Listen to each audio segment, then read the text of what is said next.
Muito bem, pessoal, tudo bom com vocês? Estamos aqui com mais um vídeo dessa nossa sequência aí da Secretaria de Educação e Esportes.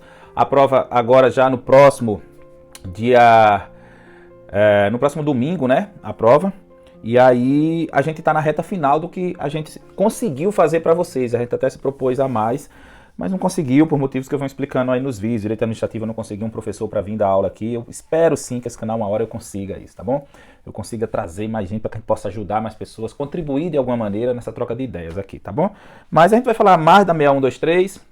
A gente ainda tem um vídeo aí sobre um possível tema de redação, que eu quero postar ainda daqui para quarta-feira. Sobre a Lei 6123, a gente faltam dois vídeos. Falta um agora, que a gente vai... tudo sobre regime disciplinar. Sobre regime disciplinar, a gente vai fazer a mesma coisa que a gente fez lá com o vídeo dos direitos e vantagens. Dos direitos e vantagens, a gente tem uma sequência para falar de direitos e vantagens, vários capítulos, mas o último capítulo que falava das licenças, a gente deixou para um vídeo à parte. Aqui também, no regime disciplinar, a gente vai fazer a mesma coisa. Nesse vídeo, vamos aqui ver. Nesse vídeo, a gente vai falar do regime disciplinar, tá aqui o regime disciplinar, a gente já falou até licenças, né, nos vídeos anteriores aí. Só que a gente vai falar tudo do regime disciplinar aqui. A gente vai falar da acumulação, vai falar dos deveres, proibições, responsabilidades, mas quando chegar nas penalidades, a gente vai fazer esse corte e vai dizer, não, vamos deixar para outro vídeo. Então, mas eu creio que amanhã ou terça-feira esse vídeo já está aí no canal, só falando sobre as penalidades. Penalidades é um tema muito amplo, requer muita leitura, existe um decoreba lá dentro e tal.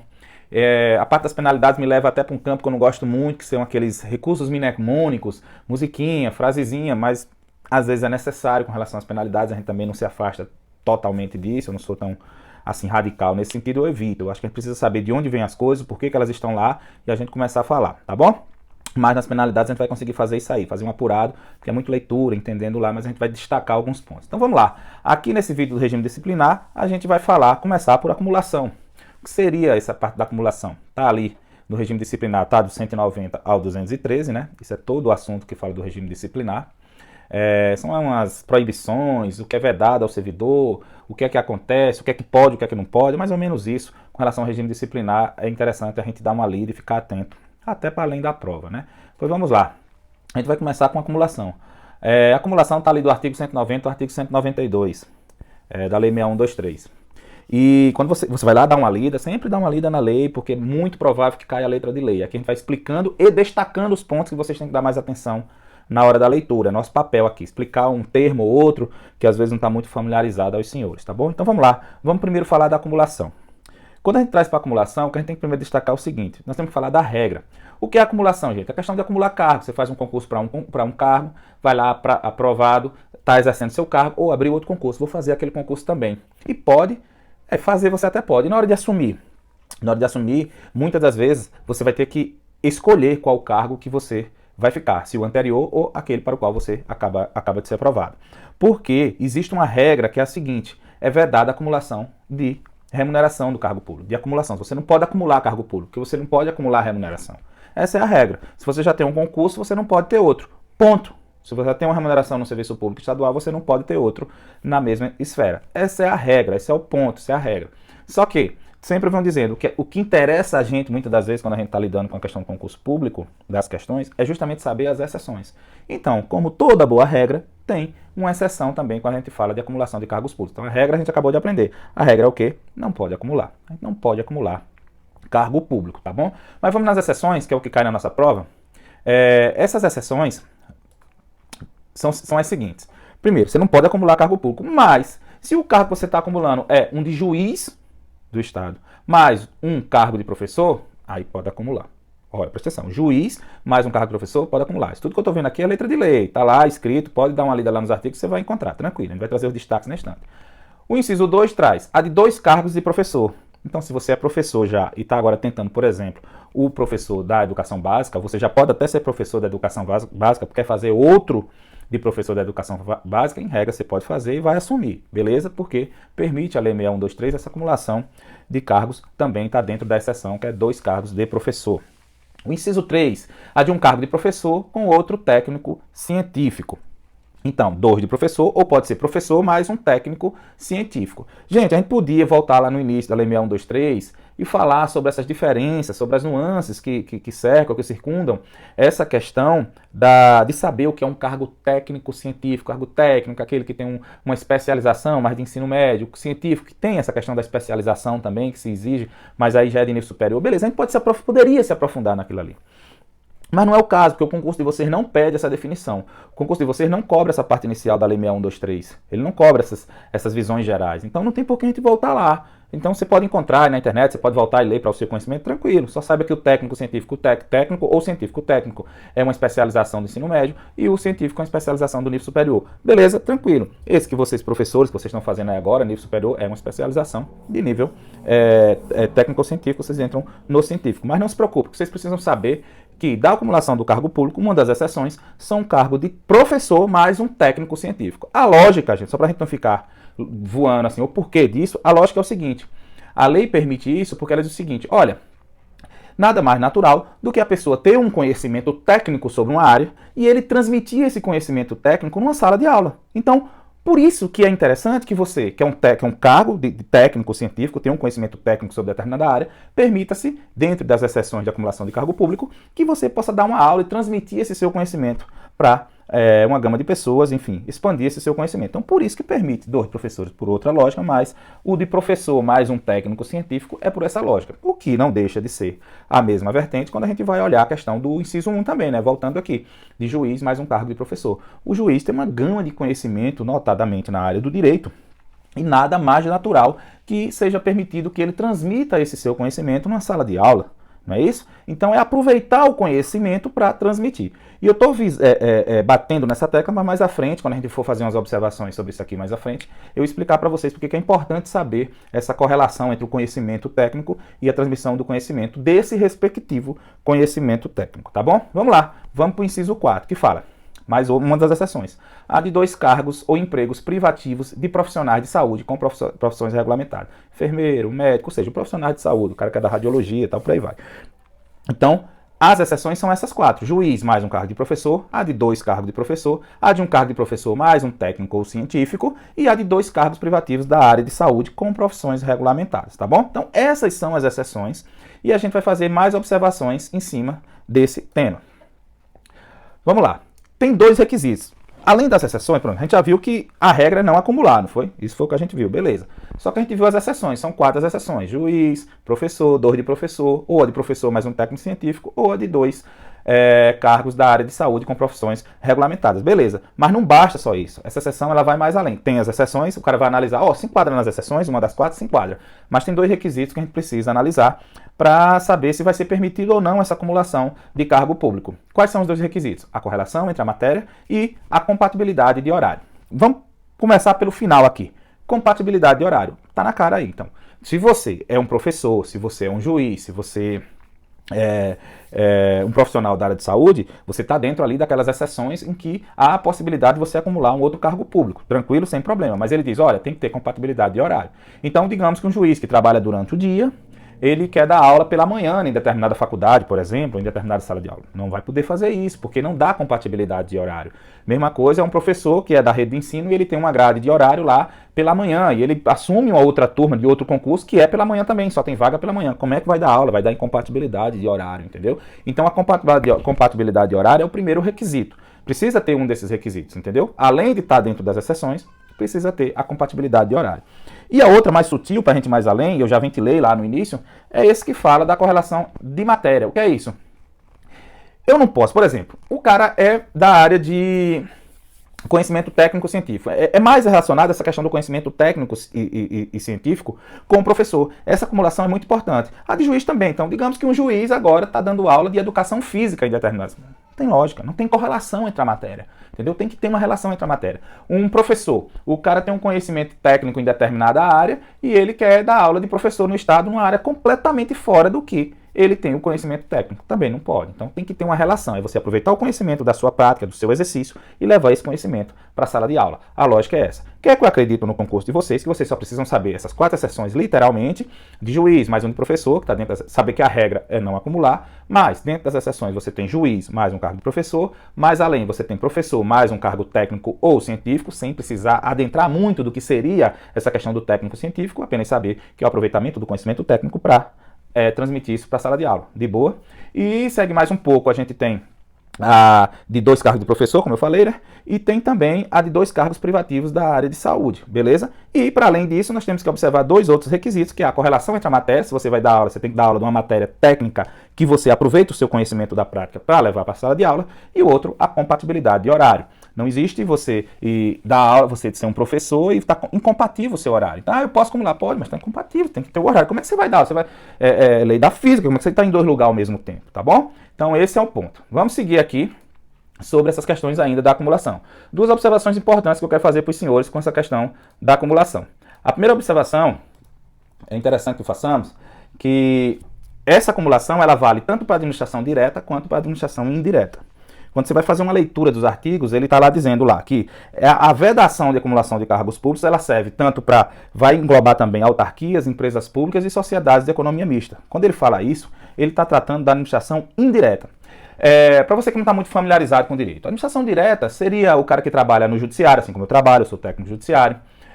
Para você que já é professor, que está pleiteando ser professor agora, vai trabalhar é vinculado ao executivo, à administração direta, ao governo do Estado, ou o cara que faz um concurso para o legislativo do Estado, a administração direta. Então trabalha ali para os 3 poderes, ligados diretamente aos 3 poderes, aos órgãos diretamente ligados aos 3 poderes, é considerada a administração direta. E aí, a administração indireta são as empresas públicas, as sociedades economistas, as autarquias que tem no Estado. Quer ver um exemplo claro disso? A Compesa.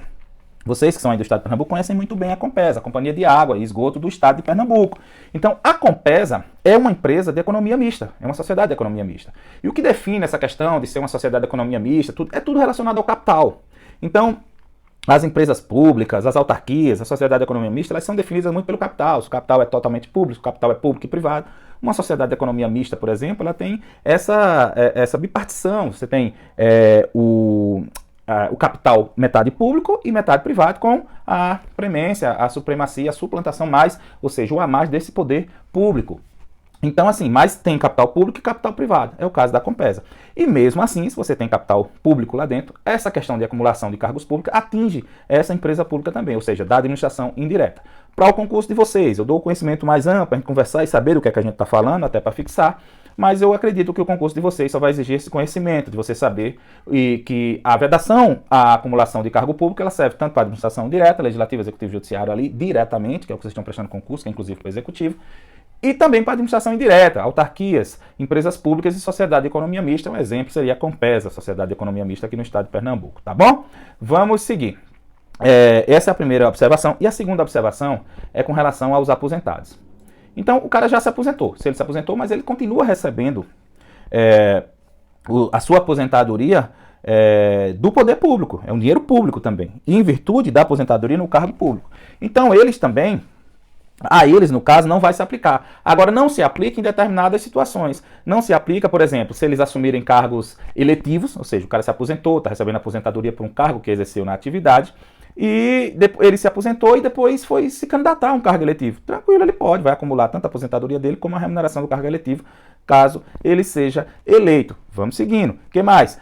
Ele foi convocado, foi chamado para assumir uma função de confiança na Secretaria de Estado de Educação do município, ou assumir uma função enfim, diretamente ligada ao governador, como assessoria, tal, assessoria, direção.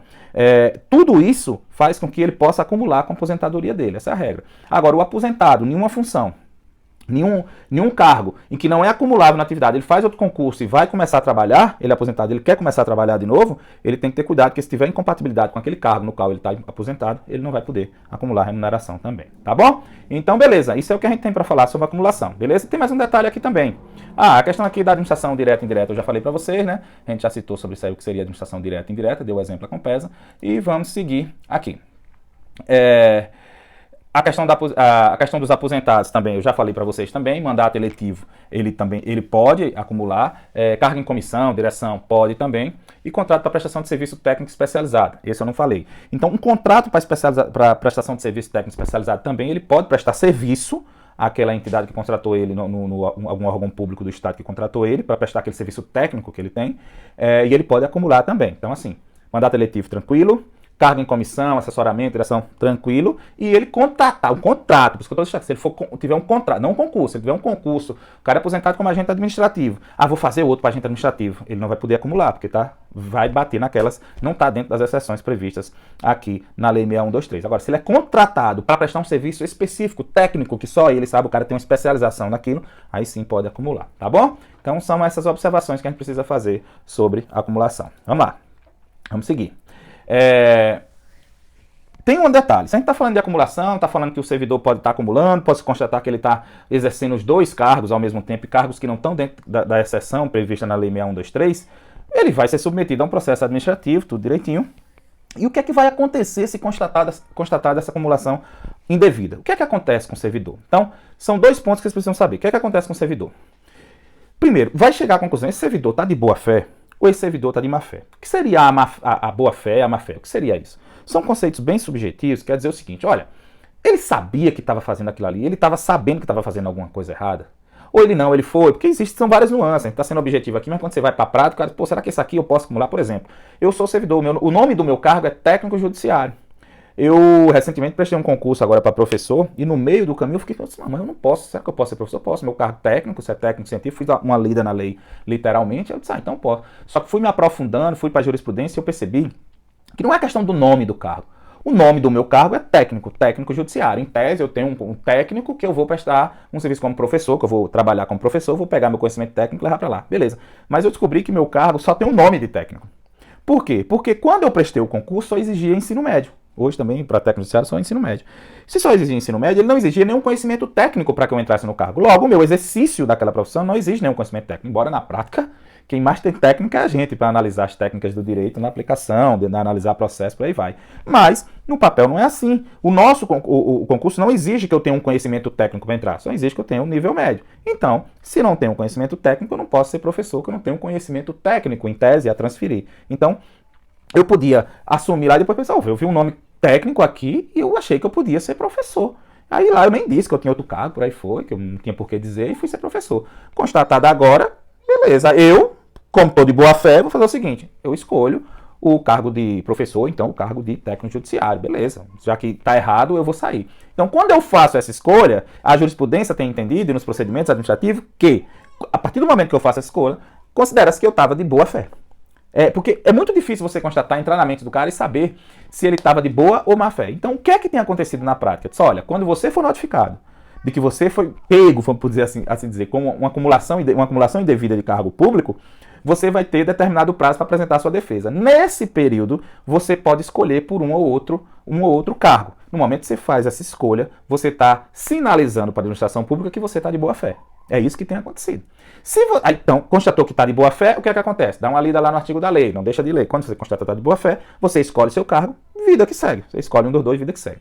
Se você insistir, apresentar sua defesa, dizer, não, que conversa, eu quero esse cargo, eu tenho que exercer tal. E aí vai seguir o processo. Se ao final constatar de fato, mesmo após a sua defesa, que você estava de fato numa acumulação indevida, o que é que ocorre? Se você está numa acumulação indevida, vai considerar que você estava de má fé. Porque você perdeu a oportunidade lá atrás de comprovar que você estava de boa fé. Você deixou de escolher um dos cargos. Então, comprovou que está de má fé, o que é que vai acontecer? Vai perder os dois cargos. Isso é o que está na letra da lei. Então, boa fé, escolhe um dos dois, você tem que sinalizar isso para a administração e manifestar a sua escolha, considera que você está de boa fé. E má fé, você foi até o final do procedimento. Se dá sorte, chega lá, você comprovar, meu velho, beleza. Que não, esse cargo se encaixa aqui, tranquilo. Se não, considera que você estava de má fé e aí, tome para a rua, perde dois cargos, tá bom? Você vê aí que de acumulação tem coisa que a gente tem para falar, né? A gente vai partir para outro ponto, vai falar dos deveres. Vamos falar dos deveres do servidor público, artigo 193. Então eu trouxe 3 destaques aqui sobre deveres. O que é que eu vou falar sobre deveres? Eu vou trazer destaques sobre os deveres para você. Não adianta a gente aprofundar mais do que isso. Então, são vários os deveres que estão ali no artigo 193. Eu vou trazer 3 destaques para vocês. O primeiro destaque que eu quero trazer é o seguinte. O item 1 diz, obediência às ordens superiores, exceto quando manifestamente legais. O dever do servidor é obedecer às ordens do hierarquicamente superior. A regra é essa. Você tem que obedecer à ordem do hierarquicamente superior. Tranquilo. Só que existem ordens ilegais. Entendeu? Mas se for uma ordem ilegal e você fazer, em regra, você ainda não responde. Quem responde é seu superior. Porque ele que disse para você fazer determinada coisa. Beleza? Ele que disse. No entanto, existem questões que não pode tratar o servidor como uma pessoa de baixo nível. Você que é servidor público pressupõe que você tem um mínimo de discernimento. Então, beleza, existem ordens que de fato é difícil saber da ilegalidade dela. Mas existem outras ordens que são manifestamente ilegais. O cara pede aqui pra você e diz, que é isso? Não vou fazer isso não, isso é absurdo, isso está totalmente contra a lei. Isso é contra a lei, eu não vou fazer isso. E aí você vai e não faz. Por quê? Porque a lei diz, olha, se for manifestamente legal, você não é obrigado a fazer. E se fizer, vai responder por isso. Porque o dever do servidor é obediência às ordens superiores, mas exceto as manifestamente legais. Diz, professor, mas pô, como é que eu vou saber disso? E como é que eu vou comprovar isso depois? Olha, fazer uma análise, é o que eu disse, o servidor ele tem um mínimo de discernimento. E na hora de um eventual processo administrativo, o que leva-se em conta numa situação como essa é a análise do homem médio. Ou seja, a pessoa mediana, nessa circunstância, ela perceberia que isso é uma ordem manifestamente legal? Perceberia. Então, por que você não percebeu? Você é um servidor, você tem um mínimo de discernimento. Você passou no concurso público, foi aprovado, provas e títulos, foi o caso, por aí vai. Como que você não percebeu isso? Então, isso tem que estar claro também, entendeu? Então, é uma análise subjetiva, mas para você evitar de cair nessa análise subjetiva, você faz o seu discernimento. Para a sua prova, sabe a literalidade, obediência às ordens superiores, exceto quando manifestamente legais. Você pode dizer, professor, mas que se manda ler a literalidade, você acha, inclusive, que vai cair a literalidade. Por que ampliar muito isso? Porque existem termos que a gente fixa se a gente ampliar. Quando eu estou falando dessa questão do homem médio, do cara mediano, para saber o que é uma ordem legal, manifestamente legal, isso vai ficar mais na sua mente. E na hora você vai lembrar que é um dos deveres do servidor ele obedecer à ordem hierárquica, mas tem que fazer essa análise sobre a manifestamente legal, tá bom? Por isso que a gente vai por mim que o caminho é esse mesmo. Vamos para o ponto 2. Levar, o dever do servidor, né? Levar o conhecimento da autoridade superior e regularidade de que tiver ciência em razão do cargo ou função. Aí é o cagueta. Mas a caguetagem no serviço público pode livrar você de um problema. Evidente, gente, que a gente não vai estar fazendo fofoquinha dentro da repartição pública. Não vai. Mas existem situações que se o negócio é tão gritante, você vê uma ilegalidade ali, você, por exemplo, eu hoje trabalho, eu tenho subordinados hierarquicamente a minha pessoa. Estou nessa situação nesse momento. Então existem questões que eu vejo que não tem como não levar para um superior hierárquico. Não tem como, porque se você não levar, você vai responder, porque é um dever seu levar as questões que estão acontecendo, você levar ao superior hierárquico, as questões de conhecimento, levar o conhecimento, as irregularidades que você tem conhecimento em razão do seu cargo. Você está tendo uma irregularidade, você tem que levar até ele. Porque depois que acontece alguma coisa, por que você não me disse? Eu pensei que eu não devia, a lei inclusive disse que você tem que levar o meu conhecimento às irregularidades. Mas não sabia que era irregular. Cai para a questão do homem médio. Vamos analisar aqui. Por um negócio desse você não percebeu que era irregular? Então, você, obediência à ordem hierárquica, beleza, salvo manifestamente legal, e levar o conhecimento da autoridade imediatamente superior às irregularidades que você tem conhecimento em razão do cargo, beleza?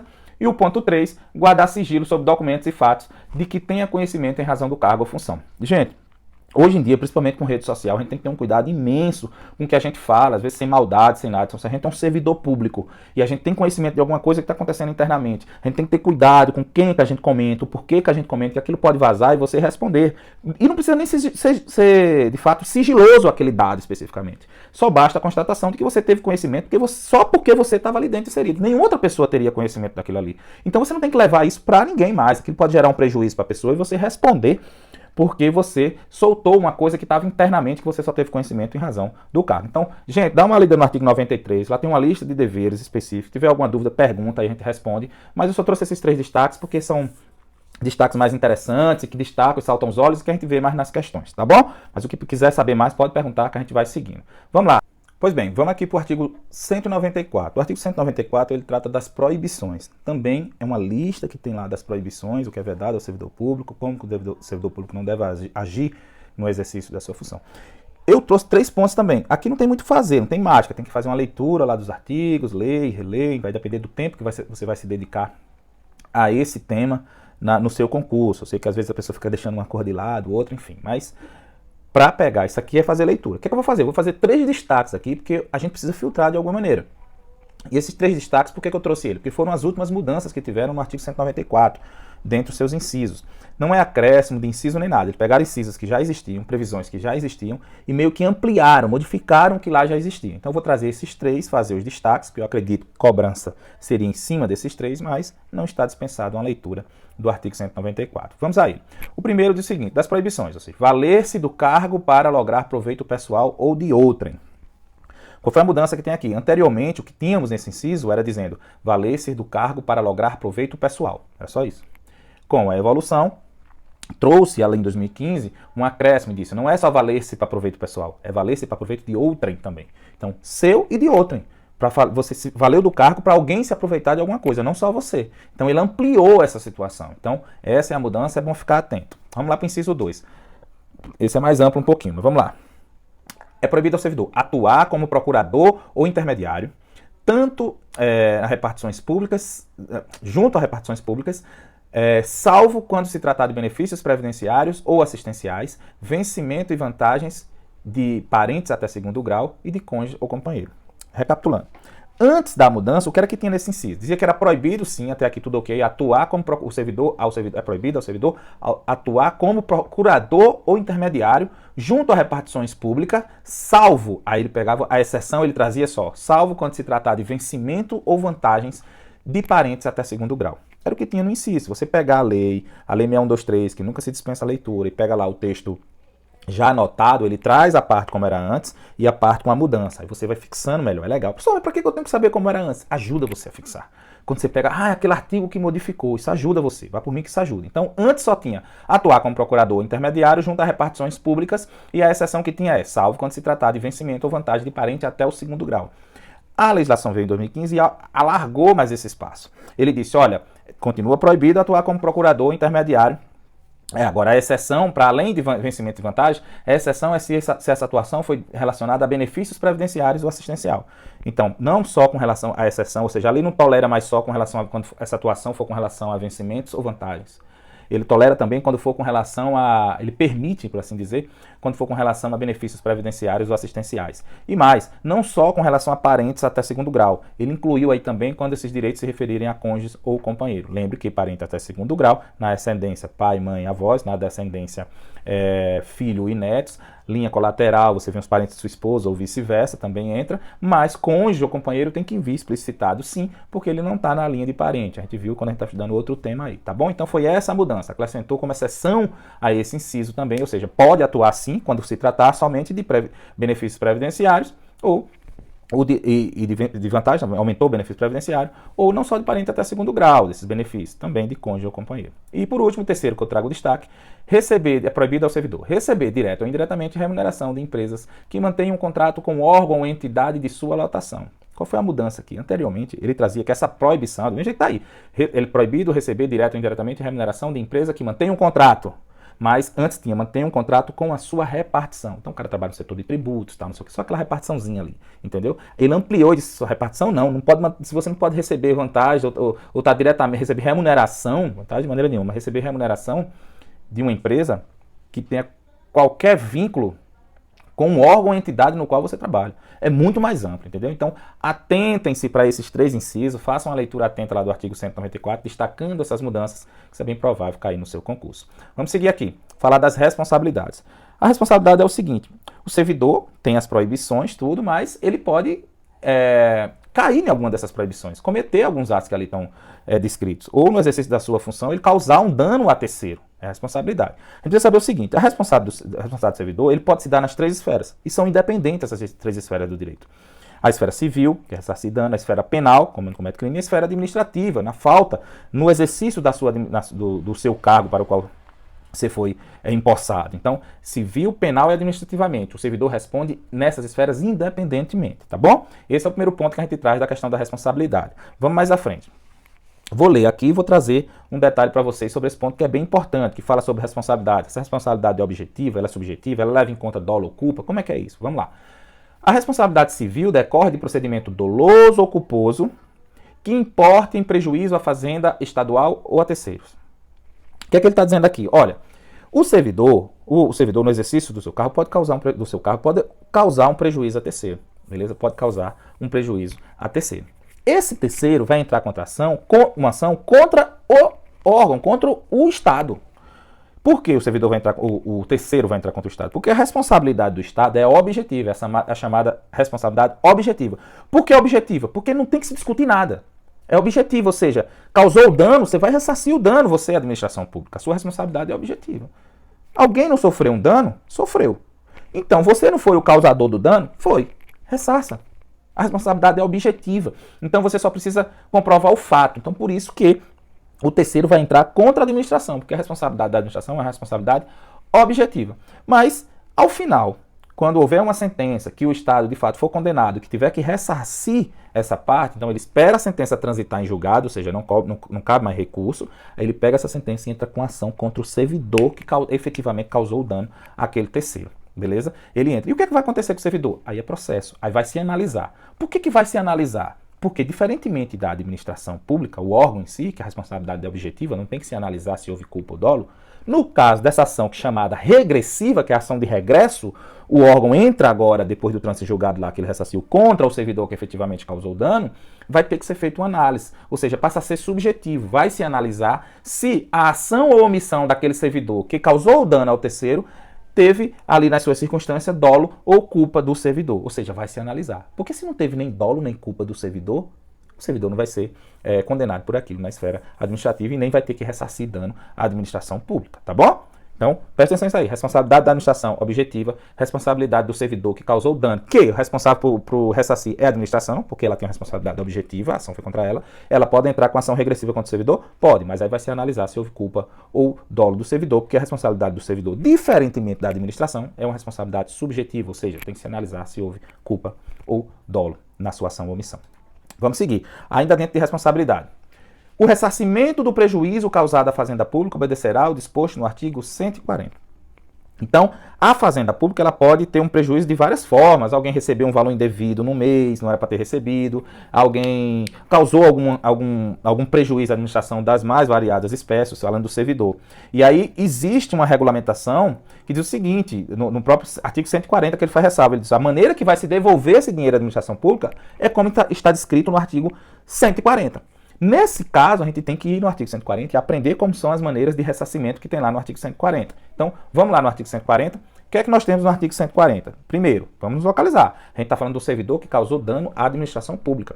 E aí não importa se houve dolo ou culpa, há um dano no caso. É só para ressarcir a administração pública nesse caso, entendeu? Então vamos lá. O cara recebeu umas férias e não era para ter recebido, porque na verdade as férias dele foram canceladas, e aí houve um ruído na informação, e quando viu, esse valor estava no contra-cheque do servidor, sendo que não era nem para ele receber.